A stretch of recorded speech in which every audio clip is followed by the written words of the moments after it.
Hello everyone, అందరికీ మరి ఒకసారి మన ఎడు సారథి ఛానల్కి స్వాగతం. తప్పకుండా సబ్స్క్రైబ్ చేయడం మర్చిపోకండి. ఈ వీడియో మొత్తం ఇన్ఫర్మేటివ్గా ఉంటుంది. మీరు కాంపిటేటివ్ ఎగ్జామ్స్ ప్రిపేర్ అయినా ఇంకా దేనికైనా ప్రిపేర్ అయినా ఈరోజు మనం డిస్కస్ చేయబోయే వీడియో చాలా ఇన్ఫర్మేటివ్గా ఉంటుంది. సో తప్పకుండా మిస్ కాకుండా ఎంటైర్ వీడియో చూడండి. సో టుడే టాపిక్ వచ్చేసి మనకు gender, religion and cost. So let's get in to the topic. Gender, religion and cost. Gender అంటే ఏంటి, రిలీజన్ అంటే ఏంటి, కాస్ట్ అంటే ఏంటి?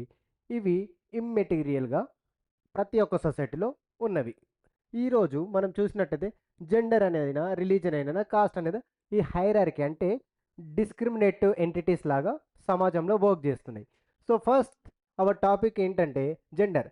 జెండర్ అంటే ఏంటిది? జెండర్ తెలుసుకోవాలంటే దానికి ముందు దానికి ఉన్న ఆపోజిట్ ఏంటనేది తెలుసుకోవాలి. జెండరు ఎప్పుడైనా సెక్స్కి ఆపోజిట్. సెక్స్ అనగా మనం పుట్టినప్పుడు based our private parts. So మన సెక్స్ అనేది డిసైడ్ అయిపోద్ది. నువ్వు మేలా ఫీమేలా, ఓకే, మేలు ఫీమేల్ అనేది డిసైడ్ అయిపోద్ది. That is called as sex. But gender అనేది సొసైటీలో కన్స్ట్రక్ట్ అవుతుంది. సొసైటీ మనల్ని ఇలా నరిష్ చేస్తుంది. You have to act like gender అంటూ. సో ఏ ఏ విధంగా మనల్ని ప్రమోట్ చేస్తుంది ఆ జెండర్, ఏమంటారు, రోల్ ప్లే చేయనీకి అనేది ఈరోజు మనం టాపిక్లో వివరంగా తెలుసుకుంటాం. సో అదేవిధంగా సో ఈ జెండర్లో అదర్ టాపిక్స్ అనేటివి కూడా తెలుసుకుంటాం. ఈ రిలీజన్లో ఏముంటుంది, దాని కాంటెక్స్ట్ ఆఫ్ రిలీజన్లో డిస్క్రిమినేషన్ అంటే ఏంటి, కాస్ట్లో ఎలాంటి డిస్క్రిమినేషన్ ఉంటుంది. At the end of entire our topic మనము పాలిటిక్స్ తోటి అటాచ్ చేసి డిస్కస్ చేస్తాం entire topic. Since it is civics topics, political science కాబట్టి మనము పొలిటికల్ సైన్స్ కాంటెక్స్లోనే మనం ఎక్కువ డిస్కస్ చేస్తాం. సో బట్ ఈ టాపిక్స్ అన్నీ మనము economical, social, cultural, okay, all డైమెన్షన్లలో మనం వివరంగా డిస్కషన్ చేయబోతున్నాం. మొదటిగా సో జెండర్ అంటే ఏంటి? మనం ఆల్రెడీ చెప్పినట్టు సెక్స్, జెండర్ అనేది రెండు రకాలు. ఓకే, సెక్స్ అనేది only two types, either male or female. But gender అనేది not only confine two types. So various types of genders అనేవి ఉంటాయి. ఫర్ ఎగ్జాంపుల్ ఇక్కడ మనం చూసినట్టయితే ఎల్జీబీటీక్యూ అనేది ఉంటుంది. సో ఇక్కడ చూడండి, gender basically hierarchical social division seen in everywhere. ప్రపంచం మొత్తంలో మనకు జెండర్ డిస్క్రిమినేషన్ అనేది ఉంటుంది. So it tends to be natural and unchangeable, but it is not based on biological but on the social expectation and the stereotypes. మనము gender discrimination natural, okay, ఇది normal అని అనుకుంటాం, కానీ ఇది కాదు. ఇది సొసైటీ కన్స్ట్రక్టెడ్ డిస్క్రిమినేషన్. అండ్ మనం అసలు even we can't even realize ఇది యాక్చువల్లీ ఇది it's a form of discrimination అనేది మనం రియలైజ్ అవ్వము. ఏ విధంగా అనేది మనం చూస్తాం. ఫస్ట్ జెండర్ వచ్చినప్పుడు it's not only male and female who exist in the society, along with them other genders like LGBTQ, okay, lesbian, gays, bisexual, transgender, queer communities and plus N number of genders అనేవి సొసైటీలో ఉంటాయి. But మనము mostly ఏమనుకుంటామంటే only gender అంటే male ఉండాలి, female ఉండాలి. Even ఈరోజు మనం మీరు స్కూల్లో ఉంటే, స్కూల్లో, ఆఫీస్లో ఉంటే, when you are filling that what gender column, ఇంతకుముందు ఓన్లీ మేల్ ఆర్ ఫీమేల్ అనేది ఈరోజు థర్డ్ కాలం కూడా యాడ్ అయి ఉంటుంది. Preferably not to tell or third other types gender అనేది కూడా ఉంటుంది. ఎందుకంటే జెండర్ అనేది ఓన్లీ టూ టైప్సే కాదు, వేరియస్ టైప్స్ ఉంటుంది అనేది దాని సారాంశం. సో ఇక్కడ as we discuss it's a form of discrimination. ఇక్కడ ఏమవుతుందంటే public and private division based on our gender way of discrimination starts. ఇక్కడ మనం పుట్టినప్పుడే ఒక బాబు పుట్టాడంటే అతడు ఏమంటారు పెద్దగా అయ్యి ఒక పురుషుడు అవుతాడు. అదేవిధంగా ఒక అమ్మాయి పుట్టితే ఒక ఏమంటారు ఒక స్త్రీగా పరిగణం చెందుతుంది. ఇక్కడ ఇంట్లో నుండే మనకు తెలియకుండానే ఇంట్లో పుట్టినప్పుడు నుండే నువ్వు పిల్లోడివి, నువ్వు మగ పిల్లోడివి, నువ్వు బయటికి వెళ్ళి ఆడుకో, లేకపోతే బయటికి వెళ్ళి మార్కెట్ నుండి సామాన్ లేకపోతే కూరగాయలు తీసుకొని రా. అదే అమ్మాయి ఆడింది అనుకోండి, మనం ఏం చెప్తాం, నువ్వు అమ్మాయివి, నీకు ఆటలు ఎందుకు, లేదు అంటే నువ్వు అమ్మాయివి కాబట్టి ఇంట్లో అమ్మకు సహాయం చేయి, వంట చేస్తుంది, కూరగాయలు పోయి, లేదు అంటే గిన్నెలు దోము, బట్టలు ఉతుకు, అంటే చిన్నప్పటి నుండే మనం ట్రైన్ చేస్తాం ఆ పిల్లల్ని. సో అది మనం రియలైజ్ కాము. ఇంకోటి, చిన్నప్పటి నుండి వాళ్ళకి ఇచ్చే మనం టాయ్స్, బొమ్మలైనా ఆట వస్తువులైనా ఇంకే విధంగా మగపిల్లోడు కలర్స్ అయినా, మగపిల్లోడు అంటే బ్లూ కలర్ అవి ఇస్తాం. మోస్ట్లీ అమ్మాయిలు అంటే పింక్ కలర్ అంటూ వాళ్ళకు ప్రొవైడ్ చేస్తాం. సో అబ్బాయిలకేమో ఇంకో ఆట వస్తువులు అంటే guns, bikes, vehicles or cars ఇవి ఇస్తాం. అది అమ్మాయిలు అంటే ఒక చిన్న యానబెల్ టాయ్స్ లాగా, చిన్న ఒక గర్ల్ బేబీస్ లేకపోతే కిచెన్ రిలేటెడ్ ఆ సామాన్ ఇచ్చి వాళ్ళని ఆడుకోమని చెప్తాం. సో అప్పటి నుండే వాళ్ళకి జెండర్ డిస్క్రిమినేషన్ అనేది తెలియకుండానే వాళ్ళు యాక్ట్ చేయడం స్టార్ట్ చేస్తారు. సో ఇది ఎలా ఉంటుందంటే ఎట్ ద ఎండ్ వచ్చేసరికి sexually division of labour. So for example, ఇంట్లో ఒక పిల్లోడు ఏడుస్తున్నాడు అనుకోండి, వాడు ఏమన్నా ఒక మగ పిల్లాడు ఏడుస్తాడు, మగ పిల్లాడివి నువ్వెలా ఏడుస్తావు, ఆడపిల్ల వాడు ఏడవడానికి అని ఇలా కొన్ని కామెంట్లు మనం చేస్తాం. ఎందుకు? సో అంటే ఓన్లీ మగపిల్లోడు అయినందుకు ఏడవకూడదా అంటే ఆడపిల్లలు ఏడవాలా? బట్ తెలియకుండానే మనకు ఆ జెండర్ అనేది కన్స్ట్రక్ట్ చేపిస్తాం. ఒక నువ్వు మగపిల్లోడు బయటికి వెళ్ళాలి, ఫస్ట్ తినాలా, తర్వాత ఆడపిల్ల తినాలి, లేకపోతే మంచి ఎక్కువ క్వాలిటీ ఫుడ్ అయితే మగ పిల్లోడికి ఇవ్వాలి, కొంచెం లో క్వాలిటీ ఉన్నదంటే అమ్మాయికి ఇవ్వాలి. ఒకవేళ చదివిపించాలన్నా మగపిల్లోడిని మంచి ప్రైవేట్ లేకపోతే హై స్టాండర్డ్స్ ఉన్న స్కూల్లో, అమ్మాయికి అయితే అంటే ఇన్ టర్మ్స్ ఆఫ్ వాళ్ళ స్తోమత సరిగా లేకపోతే ఎకనామికల్ స్తోమత, సో అమ్మాయిని అయితే గవర్నమెంట్ స్కూల్లోనో లేకపోతే ఎక్కువ చదివించకపోవడం, హైయర్ ఎడ్యుకేషన్ చదివించకపోవడం, ఇవన్నీ మన ఏమంటారు సమాజంలో ఉన్న కొన్ని రుగ్మతలు, కొన్ని సమస్యలు. సో ఇవి ఎలా ప్లే చేస్తాయి అనేది వన్ ఆఫ్టర్ ద అదర్ మనం స్టెప్ బై స్టెప్ నేర్చుకుంటాం. ఇక్కడ it is sexual division of labour అంటే ఏంటంటే based our gender our role or our labour is decided. For example, అమ్మాయిలు ఈరోజు చూస్తే మనం మోస్ట్ ఆఫ్ ద షాపింగ్ మాల్స్లో సేల్స్ పర్సన్స్గా అమ్మాయిలే ఉంటారు, బట్ సెక్యూరిటీ గార్డ్స్గా మోస్ట్లీ మెన్ ఆర్ ద మగవాళ్ళు ఉంటారు. అదేవిధంగా డ్రైవర్స్, ఓకే, ఈరోజు ఆర్మీ తీసుకోండి, or else any other prominent occupations తీసుకోండి, mostly I'm not telling all but mostly మగవాళ్ళు డామినేట్ చేస్తారు. ఈ రోజులో కొద్ది కొద్దిగా ఆడవాళ్ళు కూడా ఆ ఫీల్డ్లో ఎంటర్ అవుతున్నారు, but still the dominance of male అనేది ప్రివిలెంట్గా ఉంది. సో ఇలా చూసినట్టయితే ఇప్పుడు నర్సెస్ అంటే ఫీమేల్స్ గుర్తుకొస్తారు మనకు. అదే విధంగా టైలర్స్ అంటే ఇఫ్ ఆ అమ్మాయి గుర్తుకొస్తుంది ఇంట్లో చేస్తుంది, అదే టైలర్ బయట మోస్ట్లీ మేల్ టైలర్స్ కూడా ఉంటారు, వాళ్ళకి మనం పేమెంట్ చేస్తాం. చెఫ్ వంట వాళ్ళు మీ ఇంట్లో అమ్మ వండుతుంది, బట్ అదే బయట హోటల్స్కి వెళ్తే మోస్ట్లీ మేల్ ఉంటారు. So in what I'm train to tell you is most of the women work is unnoticed and unpaid. So ఇక్కడే మనము like this sexual division based on our sex and our roles or our labor or work is decided based on our sex or our gender. Okay, so here ఇవన్నిటిని మనము overcome చేయడానికి feminist movements అనేది start అయింది. Feminist movement ఏంటంటే if either male or the female, పురుషులైనా కావచ్చు స్త్రీలైనా కావచ్చు, if they are fighting for the equality of women and the men, ఈక్వల్గా ఇద్దరికి పురుషులకు స్త్రీలకు ఈక్వాలిటీ కోసం if anybody is fighting we can claim him or her as the feminist. So ఈ ఫెమినిస్ట్ మూమెంట్ అనేది బేసికలీ వెస్టర్న్ కంట్రీస్లో start అయింది. So there are waves అంటే లెవెల్స్ ఆఫ్ ఫేజెస్ అంటాం కదా, ఫేజెస్లో ఫెమినిస్ట్ మూమెంట్ అనేది 4 టైప్స్ ఉంటుంది. First wave, second wave, third wave and the fourth wave. First wave అనేది ఎక్కువగా కామన్ రైట్స్, మోస్ట్లీ సాఫ్రేజ్ మూమెంట్ అంటే ఓటింగ్ రైట్స్ అడగడం డిమాండ్ చేసింది. సెకండ్ వేవ్కి వచ్చేసరికి వాళ్ళు mostly political rights, it's along with the rights the property rights the started questioning the political share, okay, personal is political అంటూ వాళ్ళు start చేశారు. థర్డ్ వేవ్ వచ్చేసరికి third వేవ్లో ఇంటర్సెక్షనాలిటీ అంటాం, అంటే విత్ ఇన్ ద ఫెమినిస్ట్ మూమెంట్లో ఉన్న inequalities. For example, white women is above the or superior to the black women. అదే ఇండియా కాంటెక్స్లో చూసుకుంటే లైక్ కాస్ట్ టర్మ్స్లో తీసుకుంటే బ్రాహ్మణ్ అనే మహిళలు ఎక్కువ దళిత్ విమెన్ కన్నా, అంటే ఇలాంటి like they started questioning what inequalities which are there inside the feminist movement. So the fourth wave వచ్చేసి hashtag me too. Okay, hashtag me too అనేది ఒక campaign fourth wave of feminism తోటి రిలేటెడ్. మోస్ట్లీ ఇది online based. Okay, the Twitter లేకపోతే WhatsApp ఇలా use చేస్తూ వాళ్ళు కూడా if mostly women if they have faced if they come across any sexual abuse or if they been discriminated, they started mostly celebrities, వాళ్ళు చాలామంది celebrities hash tag me too అనేది వాళ్ళకి ఆ కాలంలో ట్రెండ్ అయ్యింది. ఇది ఫోర్త్ వేవ్ ఆఫ్ ఫెమినిజంలో ఉంటుంది. So feminist movements began to question the inequalities which are taking place against the women. So వాళ్ళు మోస్ట్లీ వాళ్ళు ఏం చేశారు, దాంట్లో ఉన్న ఇన్ఈక్వాలిటీస్ క్వశ్చన్ చేయడము, దానికి సొల్యూషన్ వెతకడం స్టార్ట్ చేశారు. ద అల్టిమేట్ సొల్యూషన్ వచ్చేసి ఏంటి, political. So as I said that మనం at the end we will discuss in context of politics. So ఇక్కడ వాళ్ళు ఏం చేశారు, ఇప్పుడు మీరు చూసినట్లయితే డాక్టరే కానీ లాయరే కానీ ఇంకా మెనీ ప్రొఫెషన్స్ ఈ రోజులో మనం ఉమెన్స్ అంటే మహిళలను కూడా చూస్తున్నాం. ఒకానొక సమయంలో మహిళలు అసలు బయటికే రావద్దు ఇంట్ల నుండి అనే కొన్ని రూల్స్ ఉండేటివి. బట్ ఈరోజు చూస్తే కొంచెం వాళ్ళకు కొంచెం స్కోప్ ఇస్తే వాళ్ళు డెవలప్మెంట్ చూపిస్తున్నారు. సో అదే బేసిక్గా మనం తీసుకుంటూ స్కాండేవియన్ కంట్రీస్ ఉన్నాయి. స్కాండేవియన్ కంట్రీస్ అంటే ఏంటంటే స్వీడన్, నార్వే, ఫిన్లాండ్లో we can see most of the women into the public life. చాలామంది మహిళలు పబ్లిక్ లైఫ్లోకి వచ్చి వర్క్ చేయడం చూస్తున్నాం. ఎందుకు? They got educated. Education is the only solution which they brought to the limelight of what mainstream society.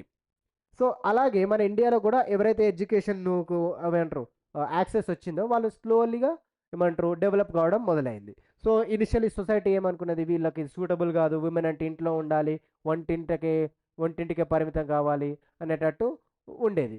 So even most of the సినిమాలలో లేకపోతే చాలా వాటిలో కూడా చూపిస్తారు ఐడియల్ వైఫ్ అంటే, ఐడియల్ విమెన్ అంటే భర్త మాట దాటదు, భర్త మాటనే ఏమంటారు భర్త మాటే మొత్తం ఆమెకు వేదం అనేటట్టు చూపిస్తారు. సో అదే విధంగా మళ్ళీ ఏమంటారు పురుషుల్ని లేకపోతే భర్తలు అదే విధంగా మోస్ట్లీ చూపెట్టరు. బట్ మనం we never question this. Okay, ours is a male dominated society. మనము ఒక పితృ సౌమ్య వ్యవస్థలో అంటే పేట్రియార్కీ సొసైటీలో మనం బతుకుతాము. సో ఈ సొసైటీ ఏం చేస్తుంది, పేట్రియార్కీ అంటే father, archy means authority. Okay, so authority of మన సొసైటీలో అంటే మేల్ అథారిటీ అనేది ఏమంటారు చెలామణి అవుతుంది. కొన్ని సొసైటీస్ ఉన్నాయి, ఇండియాలో కూడా ఉంది, దాన్ని ఏమంటామంటే మేట్రియార్కల్. మేట్రియార్కల్ ఆర్ మేట్రియార్కీ అంటే మాతృస్వామ్య వ్యవస్థ. సో ఇందులో మోస్ట్లీ మనం పేరుకే వాళ్ళ సర్నేము మదర్ది క్యారీ అవుతుంది మేట్రిలీనియల్ సొసైటీలో. అయినప్పటికీ the decision actual decision maker in the matriarchal society also is the male. వాళ్ళ మేనమామనో లేకపోతే బ్రదరో వాళ్ళే డిసిజన్ మేకర్స్. ఇక్కడ చూసినట్టయితే లిటరసీ రేట్ ఇండియాలో చూస్తే అండ్ యావరేజ్గా 54% women are educated, contrast to the 76% of male. 76 male educated అయితే ఓన్లీ 54% ఫీమేల్ ఉన్నారు. So we can witness the discrimination or inequality what kind of what literacy they are being accessed. Okay, so ఇక్కడ literacy rate అంటే ఏంటో డిగ్రీలు లేకపోతే పీజీలు లేకపోతే ఇలా ఏదో సర్టిఫికేట్ కోర్స్ చేయడం కాదు. లిటరసీ రేట్ అంటే what it mean by literacy, if any person is capable of read and right in any one particular language. Okay, ఒక లాంగ్వేజ్లో చదవడము రాయడం వస్తే వాళ్ళని మనం లిటరసీ లిటరేట్ పర్సన్ అంటాం. ఇండియాలో ఇంత ఇన్ఈక్వాలిటీ ఉంది బట్ లిటరసీ రేట్కి. So women's are low proportion in the highly paid jobs. So only literacy రేట్లోనే ఇలా ఉంటాయి, ఇంకా హైయర్ ఎడ్యుకేషన్లో we can see that how much low percentage of the women. Okay, మహిళలు ఎంత హైయర్ ఎడ్యుకేషన్లో ఎంత తక్కువ ఉంటారో మనము విట్నెస్ చేయొచ్చు. Women are in low proportion in highly paid job. Mostly high paid jobs అనేటివి ఎక్కువ మేల్కే వస్తారు. So if the females are doing that they will be paid low amount. Even the same work, okay same work male and female చేసిన మేల్కి ఎక్కువ డబ్బులు ఇవ్వడము, ఫీమేల్కి తక్కువ ఇవ్వడం ఇస్తారు. సో యావరేజ్ ఇండియాలో ఒక average woman 1 hour minimum per day ఎక్కువగా పనిచేస్తుంది, ఇది వాళ్ళ పురుషులతో పోలిస్తే. బట్ అయినప్పటికీ in terms of income she will earn very less. Money అనేది చాలా తక్కువగా ఆమె ఎర్న్ చేస్తుంది. ఎందుకు? It's not matter of work, she will do the work but the society will not promote equal payment. దీనికోసం మనకు ఒక యాక్ట్ ఉంది 1976లో, ఈక్వల్ రెమ్యునరేషన్ యాక్ట్ అనేది వచ్చినప్పటికీ ఇది ఓన్లీ పేరులోనే యాక్ట్, ఈక్వల్ రెమ్యునరేషన్ ఇవ్వాలి అనేది ఒక పేరులో ఉంది, బట్ ఇంప్లిమెంటేషన్లో అంత సక్సెస్ఫుల్గా లేదు. So society and the officials or the most of the company has to look after this. So తర్వాత మనం చూసినట్టయితే పేరెంట్స్ డిజైర్ మోస్ట్లీ అమ్మాయిలతో పోలిస్తే అబ్బాయిలను ఎక్కువగా ప్రిఫరెన్స్ ఇస్తారు. ఈ మోస్ట్లీ సెక్స్ సెలెక్టివ్ అబార్షన్ చూస్తే ఎక్కువగా అమ్మాయి లోపల ఉంది, కడుపులో ఉంది, గర్భంలో ఉందంటే మోస్ట్లీ అబార్షన్కి వెళ్తూ ఉంటారు. As of now it is criminal offence. Okay, మనం ఇప్పుడు స్కానింగ్ చేయించడము లేకపోతే సెక్స్ స్కానింగ్ లైక్ ఏ లోపల ఉంది అమ్మాయి తెలుసుకోవడం కూడా ఇది ఒక నేరమే. బట్ స్టిల్ కొంతమంది డబ్బులు కకృతి పడి చేస్తూ ఉన్నారు, which is not good thing. So women representation in the legislature has been very low. So ఇది వి డిస్కస్డ్ ఎకనామికల్ కాంటెక్స్లో చూసాం, సోషల్ కాంటెక్స్లో చూసాం. Okay, and will see in the context of politics. Okay, so political సినారియోలో చూస్తే women అనేవాళ్ళు వాళ్ళకి చాలా తక్కువ రిప్రజెంటేషన్ ఉంది. So as of now like 2019లో పార్లమెంట్ ఎలక్షన్లో 14.36% వాళ్ళు ఎలెక్ట్ అయ్యారు. That mean highest recorded percentage of women who got elected till today. తర్వాత అయిన లాస్ట్ ఎలక్షన్లో ఇంకా తక్కువ పర్సంటేజ్లో ఎలెక్ట్ అయ్యారు women. So if we see in terms of state legislatures అంటే స్టేట్ అసెంబ్లీలో చూస్తే వీళ్ళ పర్సంటేజ్ ఇంకా తక్కువ ఉంటుంది, లెస్ దెన్ 5% ఉంటుంది ఇంకా విమెన్ది. సో అలాంటప్పుడు వాళ్ళ హక్కులు వాళ్ళు ఎలా వాళ్ళ హక్కుల కోసం వాళ్ళు ఎలా ప్రశ్నిస్తారు?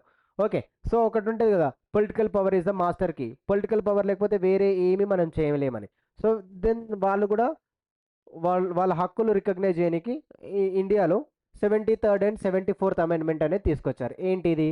It talks about the local body government, that mean panchayat raj in the villages or rural areas, municipalities in the urban areas. So ఇందులో లోకల్ బాడీ గవర్నమెంట్లో 33% ఆఫ్ ద సీట్స్ అనేటివి విమెన్కి ఆర్ ద గర్ల్స్ లైక్ విమెన్కి రిజర్వ్డ్ అయినాయి.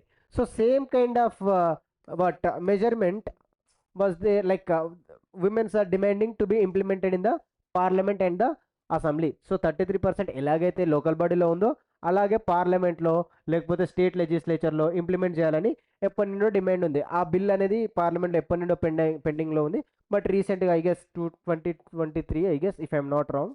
Okay, అది implement what bill అనేది pass అయింది. So ఈ బిల్లుని ఏమంటామంటే 106 కాన్స్టిట్యూషనల్ అమెండ్మెంట్ నారీ శక్తి వందన్ అభినియం అనే బిల్ తోటి ఇది పాస్ అయింది. బట్ ఇంప్లిమెంటేషన్ ఇంకా స్టార్ట్ అవ్వలేదు. మేబీ నెక్స్ట్ ఆర్ ద 2035లో మేబీ ఆర్ బిఫోర్ దట్ ఎలక్షన్లో ఇది ఇంప్లిమెంటేషన్లోకి వస్తుంది. Once it will comes to the implementation, for sure we're going to have 33% of the women in the state legislature as well as in the parliament as minimum. So more than 33 కూడా ఉండొచ్చు, but for షూర్గా 33% అయితే ఉంటారు. So ఇది మన మొత్తము gender in terms of political context. Okay, తర్వాత మన topic religion communal politics. Religion communal like religion ఏ విధంగా రోల్ ప్లే చేస్తుంది పాలిటిక్స్లో అనేది మన main topic here. So here you can if you see this,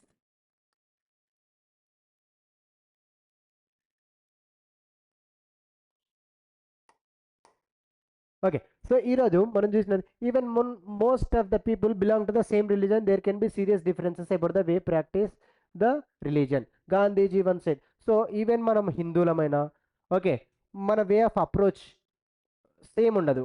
టెంపుల్కి వెళ్ళడం దేవుని వర్షిప్ చేసే టైంలోన అందరం ఒకే విధంగా మనం వర్షిప్ చేయం. We have our different ways of approaching the God. Within the same రిలీజన్లో అయినా ఇలాంటి డిఫరెంట్ వేస్ ఉంటాయి. సో గాంధీ గారు ఒకసారి ఏం చెప్పారంటే, religion cannot be separated from politics. He believed politics must guided by the ethics drawn from the religion. Religion cannot be divided from the or separated from the politics. అంటే కంప్లీట్గా మనం రిలీజన్నే పాలిటిక్స్లో play చేస్తామని ఆయన ఒపీనియన్ కాదు. But most of the moralities which we learn from the religion అనేది మనము పాలిటిక్స్లో ప్లే చేస్తాం. లేదు అంటే ధర్మపాలన లేకపోతే లైక్ మోస్ట్లీ ఈ వర్డ్స్ అనేటివి మనం ఈ ఎథిక్స్ అనేది మనం రిలీజన్ని నేర్చుకున్నవే. ఆ ఎథిక్స్ తోటే మనం పాలిటిక్స్ని డ్రైవ్ చేయాలనేది గాంధీ గారి ఒపీనియన్. సో అది కాకుండా most communal riots victims in our countries the minorities. Family laws of all the religion discriminate against the women. Most of the communal riots okay, బాధితులు అంటాం కదా. కమ్యూనల్ రైట్స్ ఎవరు అంటే మైనారిటీస్, రిలీజియస్ మైనారిటీస్. ప్రపంచం మొత్తంలో కూడా రిలీజియస్ మైనారిటీ పైన ఎక్కువ అటాక్స్ జరుగుతాయి అనేది దీని సారాంశం. ఫ్యామిలీ లాస్, చాలా ఫ్యామిలీ లాస్ కూడా విమెన్కి అగేన్స్ట్గానే ఉంటాయి. ఈ మన కాన్స్టిట్యూషన్ రాకముందు ఈ హిందూయిజంలో లైక్ సతీ సహగమన అంటూ ఉండేది. దాని తర్వాత untouchability or else like mostly sati సహగమన. I will stick to that gender related topic. ఒకవేళ భర్త చనిపోతే చనిపోయిన భర్తతో పాటు బ్రతికున్న వాళ్ళ భార్యను కూడా ఏమంటారు ఆ చితిలో లేకపోతే కాలుతున్న శవంతో పాటు పడేసేవారు. సో దాని తర్వాత లైక్ త్రిబుల్ తలాక్ అనేది మనం చూడవచ్చు. రీసెంట్ టైంలో త్రిబుల్ తలాక్ అనేది చాలా ఇష్యూ అయింది. త్రిబుల్ తలాక్ అంటే ఏంటి అంటే, ఇస్లాంలో భర్త వచ్చి వైఫ్ తోటి 3 సార్లు త్రిబుల్ తలాక్ తలాక్ తలాక్ తలాక్ అన్నాడు అనుకో, అది ఏంటంటే డివోర్స్ అనేది. డివోర్స్ అది ఉమెన్కి ఇవన్నీ రైట్ లేదు. If the husband comes and tell it will itself is declared as divorce. But women ఒపీనియనే కన్సిడర్ ఉండదు. సో దాన్ని కూడా ఈరోజు మన గవర్నమెంట్ వాట్ బ్యాన్ చేసింది. So then later, so communalism అంటే ఏంటి? కమ్యూనలిజంకి రెండు మీనింగ్లు ఉంటాయి. ఒకటేమో వాట్ మార్క్సిస్ట్ కమ్యూనలిజం అంటాము, లైక్ పార్టీస్ సిపిఐ సిపిఎం అంటాం కదా. ఆ కమ్యూనలిజం వేరు, ఈ కమ్యూనలిజం వేరు. కమ్యూనలిజం అంటే ఇక్కడ రిలీజియస్ కాంటెక్స్లో మనం డిస్కస్ చేస్తాం. ఇక్కడ in case any religion, if it ideologies playing a key role in politics, then we can say it as a what communalism. So ఇది ఏ విధంగా ఉంటుంది? సో దీని వల్ల వచ్చే డిసడ్వాంటేజెస్ ఏంటి అనేది మనం డిస్కస్ చేస్తాం. Religion is the basis of nation, religion express in the politics. So religion whole soul of the nation అయిపోద్ది, రిలీజన్ పొలిటికల్కి బేస్ అయిపోద్ది, పునాది అయిపోద్ది religion. It is not correct. So one religion and its followers pitted against each other.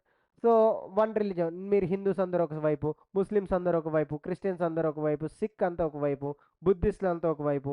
Okay, ఇలా ఎవరికి వాళ్ళే divide అయిపోతారు. Divide అవ్వడం వల్ల ఏమొస్తుంది? They started fighting each other. ఇదే కాకుండా మా రిలీజన్ గొప్ప అంటే మా రిలీజన్ గొప్ప, మీ రిలీజన్లో ఇది తప్పు ఉంది, అది తప్పు ఉంది. We will start finding of the what what పక్క రిలీజన్లో ఉన్న మైనస్ని మనం ఎత్తు చూపడం చేస్తాము. So one religion is superior to other religion. The manner of using religion in politics is communal politics. If we started using the religion, if we started using in the politics, then we can say it as a communal politics. So the most common expression of communalism is everyday beliefs. ప్రతిరోజు మన నమ్మకాలు, మన ప్రాక్టీసే communal beliefs. అంటే okay, we have our own beliefs, but if we started judging others, okay, ఎప్పుడైతే మనం వేరే వాళ్ళని judge చేయడం స్టార్ట్ చేస్తామో అది ప్రాబ్లమేటిక్గా ఉంటుంది సొసైటీలో. So political mobilization in the religious lines.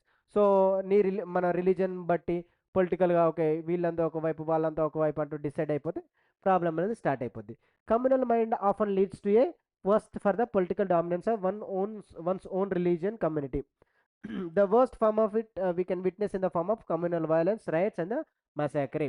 So communal mindset అనేది political dominance of one's own religion or community. నా రిలీజనే ఉంది కాబట్టి మేమే సుపీరియర్గా ఉండాలి, మేమే అధికంగా ఉండాలి, మేమే డామినేట్ చేయాలనేది వాళ్ళు ప్లే చేస్తారు. అది గుడ్ కాదు. ఈ ఇండియాలో మనకు లైక్ మెనీ రిలీజియన్స్ ఉన్నాయి. సో ఆ రిలీజియన్స్ అందరి మనము బ్రదర్హుడ్ తోటి మనం ముందుకు వెళ్తూ ఉంటాం. మా రిలీజన్ గొప్ప అంటే మా రిలీజన్ గొప్ప అంటే సమస్య మొదలైపోద్ది. So the worst form of communal అంటే ఇది ఎక్కువ అయిపోయింది అనుకోండి. కమ్యూనల్ వైలెన్స్ అంటే రిలీజన్ మధ్యలో గొడవలు, రైట్స్ అంటే కొట్లాటలు, మసాకరే కిల్లింగ్ అంటే చంపుకోవడాల దాకా వెళ్ళిపోతుంది. సో ఇప్పుడు మనం చూడొచ్చు, లైక్ సిక్ హిందూ రైట్స్ అయినాయి ఒకసారి ఢిల్లీలో, లేకపోతే హిందూ ముస్లిం రైట్స్ కానీ ఇంకా అదర్ రిలీజియస్ రైట్స్ అంటే ఫైటింగ్స్ ఆర్ కిల్లింగ్ మసాకరే, ఇవన్నీ ఇది వర్స్ట్ ఫార్మ్ ఆఫ్ కమ్యూనలిజం అని దీని అర్థం. సో తర్వాత, సో దీనికి సొల్యూషన్ ఏంటి మరి? సొల్యూషన్ వచ్చేసి ఇండియన్ కాన్స్టిట్యూషన్. సో ఏంటి అంటే ఇండియా కాన్స్టిట్యూషన్ అనేది ఏం డిక్లేర్ చేశారంటే India is a secular country. కొన్ని స్టేట్స్లో కొన్ని కంట్రీస్లో ఒక రిలీజన్ అనేది అఫీషియల్ ఉంటుంది. బట్ ఇండియాలో when we say it is a secular, no religion is official. అంటే గవర్నమెంట్ అఫీషియల్గా ఏ రిలీజన్ ప్రమోట్ చేయదు, ఏ రిలీజన్ ఎంకరేజ్ చేయదు. So freedom of any person, if any individual person has freedom to profess, practice and propagate any religion, prohibit discrimination on the based on the religion, state intervene to promote equality in religion. The first statement నేను ఏం చెప్పానంటే government అనేది political మ్యాటర్లో intervene అవ్వదు, but intervene అవుతుంది ఎప్పుడు ఏదైనా discrimination ఉంది, రిలీజియన్లో ఇన్ఈక్వాలిటీ ఉంది అంటే అప్పుడు గవర్నమెంట్ ఇంటర్వ్యూన్ అవుతుంది. సో ఇండివిజువల్గా ఇండియాలో పుట్టిన ఏ ఒక్కరికైనా ఏ రిలీజన్ ప్రాక్టీస్ చేయడానికి, బోధించడానికి, what profess, practice or what propagate, ఏ రిలీజన్ అయినా మనం ఫాలో కావచ్చు. కన్వర్షన్స్ కూడా అవుతుంటాయి. So it's become a lot of issue. Forced conversions అనేది problematic, but you can see you can witness people where converting to other religion because it is allowed through the constitution in India. So అదే విధంగా ఎవరు కూడా gender based in the religion discrimination అంటే నువ్వు ఈ religion కాబట్టి నీకు ఇలాంటి డిస్క్రిమినేషన్ చూపడం అనేది ప్రాక్టీస్ చేయకూడదు ఇండియాలో. సో ఇవి మొత్తం తెలుసుకోవాలంటే article 25 to 28 of Indian constitution మీరు చదివితే మీకు అర్థమైపోద్ది. State intervene to promote equality. As I said that state government అనేది ఇంటర్వ్యూన్ రిలీజియస్ మ్యాటర్లో కాదు, బట్ ఎనీ ఇన్ఈక్వాలిటీస్ నేను ఇంతకుముందు చెప్పినట్టు త్రిబుల్ తలాకే కానీ, సతీ సహగమనే కానీ, లేకపోతే అన్టచబిలిటీ అనే కానీ, ఇలాంటి ఇన్ఈక్వాలిటీస్. ఫర్ ఎగ్జాంపుల్ కొంతమంది కోర్ట్స్ని అప్రోచ్ అవుతారు, మాకు ఈ గుళ్ళోకి ఎంట్రీ ఇవ్వడం లేదని. సో అలాంటి ఇష్యూలలో గవర్నమెంట్ అనేది ఇంటర్వ్యూన్ అయ్యి డిసిజన్ మేకింగ్ చేస్తుంది. సో ఇది it's about all caste like religion and the communalism in the politics. తర్వాత caste system and the caste and the politics. Caste సిస్టమ్కి వచ్చేసరికి కాస్ట్ అంటే ఏంటి? ఫస్ట్ కులము. కులము అండ్ సబ్ కాస్ట్ జాతి. సో కులం అనేది మోస్ట్లీ ఇండియాలోనే ఉంది. ఇంతకుముందు మనం డిస్కస్ చేసిన రిలీజనే కానీ, లేదు అంటే వాట్ రిలీజనే కానీ, లేదంటే జెండరే కానీ ప్రపంచం మొత్తంలో ఉంటాయి. బట్ కాస్ట్ అనేది పర్టికులర్గా ఇండియాకే స్టిక్ అయి ఉంటుంది. బట్ ఇండియన్స్ వాళ్ళు ఏడికెళ్ళినా ఈ కాస్ట్ అనేది మైండ్ సెట్ని వాళ్ళు క్యారీ చేస్తూ ఉంటారు అనేది కూడా కొన్ని what we can see in the newspapers. So caste was based on the exclusion and the discrimination against the outcaste group. Outcaste group అంటే ఎవరు? ద శూద్రస్ అండ్ అతి శూద్రస్. సో కాస్ట్ హైరార్కీలో basically ఇది ఒక triangle అనుకుంటే ఇది నిచ్చెన వ్యవస్థ అంటాం మన సొసైటీ. అంటే ఫస్ట్ బ్రాహ్మణ్స్, క్షత్రియాసు, వైశ్యాసు, శూద్రాసు, అతి శూద్రాసు. ఓకే, ఇక్కడ బ్రాహ్మణ్స్ అనేది వాళ్ళు బ్రహ్మ హెడ్లో నుండి వచ్చారు, వాళ్ళ సుపీరియర్. క్షత్రియాస్ అంటే వాళ్ళు షోల్డర్స్ నుండి వచ్చారు. దాని తర్వాత వైశ్యాసు, సో వాళ్ళు థైస్ అంటే బ్రహ్మ తొడలో నుండి పుట్టారు. తర్వాత శూద్రాస్ అండ్ అతి శూద్రాస్ అంటూ వాట్ వీళ్ళు బాటమ్ ఆఫ్ ద సొసైటీ, అంటే వీళ్ళు సొసైటీలో తక్కువగా వాళ్ళు పరిగణించిన వాళ్ళు, అంటే సర్వీస్ ఎక్కువ వీళ్ళు అంటే వృత్తులు చేసే వాళ్ళను ఈ విధంగా డివైడ్ చేసి వీళ్ళు ఎక్కువ డిస్క్రిమినేషన్ ఆర్ డివిజన్ అనేది క్రియేట్ అయ్యింది సొసైటీలో. సో ఈరోజు బికాస్ ఆఫ్ ఎడ్యుకేషన్, అర్బనైజేషన్, లేకపోతే ల్యాండ్ లాట్ అంటే భూస్వామ్య వ్యవస్థ ఏమంటారు తక్కువ కావడం వల్ల we can see that caste rigidity అనేది తగ్గిపోతుంది సొసైటీలో. అంటే అంత ఇంత ముందున్న rigid form of caste system లేదు. Somehow we are we are moving in what positive way in the society. Okay, so దీన్ని ఏమంటామంటే కాస్ట్ హైరార్కీలో ఈ డిస్క్రిమినేషన్ స్లోగా తగ్గుతూ వస్తుంది. సో తర్వాత చూస్తే కాస్ట్ ఇన్ పాలిటిక్స్. కాస్ట్ని కులంలో చూస్తాం. ఇక్కడ ఏం చేస్తామంటే how politics take advantage of caste. When I say that caste in politics, పాలిటిక్స్లో లైక్ పాలిటిక్స్ కాస్ట్ని ఏ విధంగా అడ్వాంటేజ్ తీసుకొని ఏమంటారు ఈ what it's key role players అనేది మనం డిస్కస్ చేస్తాం. Caste is the sole basis of social community. Mostly in our society, like India society is built on the caste system. So ikkada mostly political parties em chestante, any political party you can take, they try to have the members from the all the caste groups. A political party అయినా అన్ని కులాల వ్యక్తులు అందులో ఉండేటట్టు చూస్తుంది. But however some parties known for favour of few cost. కొన్ని parties ఏమంటే ఈ పార్టీ అనేది ఓకే ఈ కుల పార్టీ. ఓకే, ఫర్ ఎగ్జాంపుల్ ఒక పార్టీ తీసుకుంటే ఈ ఫేవర్ ఎక్కువ ఈ కాస్ట్ గ్రూప్ వాళ్ళకి ఫేవర్ చేస్తుందని కొన్ని రూమర్స్ కూడా ఉంటాయి. సో యుఏఎఫ్ అంటే యూనివర్సల్ అడల్ట్ ఫ్రాంచైజ్ వల్ల ఇంతకుముందు ఏ విధంగా ఇప్పుడు ఫర్ ఎగ్జాంపుల్ నేను ఒక so and so cost belong అనుకోండి. సో నేను నా కాస్ట్ గ్రూప్ ఓట్లే కావాలనుకుంటే నేను గెలవలేను కదా. యూనివర్సల్ అడల్ట్ ఫ్రాంచైజ్ అంటే ఓటింగ్ రైట్స్ అనేది 18 above ఇయర్స్ ఉన్న వాళ్ళందరూ వేస్తారు. So I need to get the voting from the all the members below the like above the 18 years. So I cannot go and ask okay నా కులం వాళ్ళే నాకు వేయాలా, ఓకే వేరే కుల వాళ్ళు వేయొద్దు అని నేను అడిగితే I'm a failed politician. Okay, so అలా కుదరదు కాబట్టి సో వాళ్ళందరి కులాల సపోర్ట్ కోసమైనా every one goes and appeal for the votes from the all cost groups. So ఇది ఒక తక్కువ లేకపోతే ఇంతకుముందు తక్కువ కులంగా పరిగణింపబడిన వాళ్ళకి ఇది ఒక అడ్వాంటేజ్. ఓకే, అంత పెద్ద వాళ్ళు లేకపోతే అంత డబ్బులు ఉన్న వాళ్ళు వచ్చి ఎలక్షన్ టైంలో మనం చూస్తాం కదా, ఒంగొంగి దండాలు పెట్టడం, వాళ్ళ పాదాలు మొక్కడము, ఓకే ఇవన్నీ చేస్తారు. సో తర్వాత no constituency has one single caste majority. So మనం ఏ కాన్స్టిట్యువెన్సీ అంటే ఏ నియోజకవర్గాలు తీసుకున్నా ఒకటే కాస్ట్ అనేది కంప్లీట్ మెజారిటీగా ఉండదు. ప్రతి నియోజకవర్గంలో అన్ని కులాల వాళ్ళు ఉంటారు, ఒకటే కులం మెజారిటీగా ఉండదు కదా. సో అప్పుడు మనం ఏంటి కంటెస్టెంట్ అంటే ఎవరైతే ఎలక్షన్లో కంటెస్ట్ చేస్తున్నారో ఆబ్వియస్గా అన్ని కులాల దగ్గరికి పోవాలి, అన్ని కులాలను బతిలాడాలా, లేకపోతే అందరినీ వాళ్ళ దగ్గర వాళ్ళ మెప్పు పొంది ఓట్లు పొందాలా. No party wins the votes of all the votes of caste and community. ఒక పర్సన్ ఉన్నాడు అనుకో, లేదంటే ఒక పార్టీ ఉందనుకో, అంత కాస్ట్ లేకపోతే అందరు కాస్ట్ మెంబర్స్ అంత కమ్యూనిటీ మొత్తం అదే పార్టీకి అదే పర్సన్కి ఓటేస్తారనే గ్యారంటీ లేదు కదా. సో ఇవన్నీ దృష్టిలో పెట్టుకొని పార్టీస్ అనేవి వర్క్ చేస్తాయి. సో తర్వాత ఏంటంటే choosing candidate mostly dominant cost. ఒక నియోజకవర్గంలో ఒక కాస్ట్ కులం వాళ్ళు ఎక్కువ ఉన్నారు అనుకోండి, సో వాళ్ళకి మోస్ట్లీ ఆ పార్టీ ఏం చేస్తుందంటే ఆ కులం పర్సన్కే టికెట్ ఇస్తుంది. ఎందుకంటే ఎక్కువ మంది ఉన్నారు కాబట్టి మేబీ వాళ్ళు ఎక్కువ ఇతనికే ఓట్ వేయొచ్చు కాస్ట్ ఏమంటారు ఫీలింగ్ తోటి అని అనుకుంటారు. బట్ ఇది ఎప్పుడు కరెక్ట్ అంటే ఎల్లప్పుడూ కరెక్ట్ కాదు. ఎందుకంటే మనం చూస్తాం కంటిన్యూస్గా సిట్టింగ్ ఎమ్మెల్యే ఆర్ ఎంపీ ఉంటాడు, ఒకసారి 2 సార్లు గెలవచ్చు, నెక్స్ట్ టైం ఓడిపోయే ఛాన్సెస్ కూడా ఉంటాయి. Even that person from the different cost నుండి వచ్చినా కూడా మేబీ అతను ఓడిపోయే ఆస్కారం ఉంటుంది. సో ఇది అనేది మనము కాస్ట్ పాలిటిక్స్లో చూస్తాం. ఇక్కడ పాలిటిక్స్ ఇన్ కాస్ట్కి వచ్చేసరికి ఇక్కడ కాస్ట్ ఏ విధంగా పాలిటిక్స్ని అడ్వాంటేజ్ కోసం వాడుకుంటుంది అనేది మనం ఇక్కడ డిస్కస్ చేస్తాం. Caste tries to become big. ఏ విధంగా కాస్ట్ అనేది బిగ్ అవుతుంది? So firstly so sub as I said that SC, OBC, SC, ST అని మనం తీసుకున్నాం అనుకో కాస్ట్ గ్రూప్లో. ఓకే, అదర్ జనరల్ ఉండొచ్చు, లేకపోతే ఓకే జనరల్. ఓకే, ఈ విధంగా కాస్ట్ గ్రూప్స్ ఉంటాయి. ఇందులో ఓబీసీలో డిఫరెంట్ టైప్స్ ఉంటాయి. ఓకే, అండ్ ఎస్సీలో డిఫరెంట్ టైప్స్ సబ్ కాస్ట్లు ఉంటాయి. ఎస్టీలో కూడా డిఫరెంట్ టైప్స్ ఆఫ్ సబ్ కాస్ట్లు ఉంటాయి. ఇవన్నీ కూడా డిఫరెంట్ కమ్యూనిటీస్గా డివైడ్ అయి ఉంటాయి. But political like if they are looking for the political benefit, okay, అప్పుడు ఏం చేస్తారంటే ఇన్స్టెడ్ ఆఫ్ ఓకే మా ఒక ఉట్టి జాతి కోసమే ఇలా కాకుండా, లేకపోతే కులాని కోసమే కాకుండా, then they started then they start asking for then they start asking keeping scenario of entire OBC like or entire SC or entire ST. Okay, మొత్తం ఎస్సీల కోసము మొత్తం ఓబీసీ కోసము వాళ్ళు ఫైట్ చేస్తూ ఉంటారు. సో దాని తర్వాత collation with the various cost through the negotiation and the dialogue.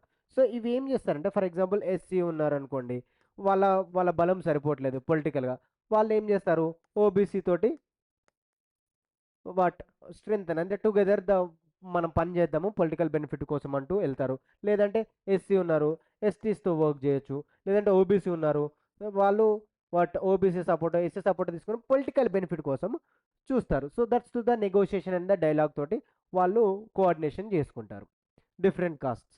So new caste in politics. So ఈరోజు చూస్తే backward and the forward caste అంటూ న్యూ కాస్ట్ అసర్షన్ తోటి పొలిటికల్ బెనిఫిట్ కోసం వస్తున్నారు. సో ఇది మొత్తం topic about politics in caste. So this is what we basically have in the our discussion. So gender, religion and cost at the end మనం దేంతో disclose చేసాం ప్రతి topic కూడా పొలిటికల్ సినారియాలో క్లోజ్ చేసాం. So that's it for today. And the like PDF of this chapter డిస్క్రిప్షన్లో ఉంటుంది. తప్పకుండా మీరు వెళ్ళండి, తప్పకుండా సబ్స్క్రైబ్ చేయండి, షేర్ చేయండి, మీ ఒపీనియన్ని కామెంట్ రూపంలో తెలియజేయండి. Thank you. If you have any doubts please comment below. Thank you. And thank you. That's it.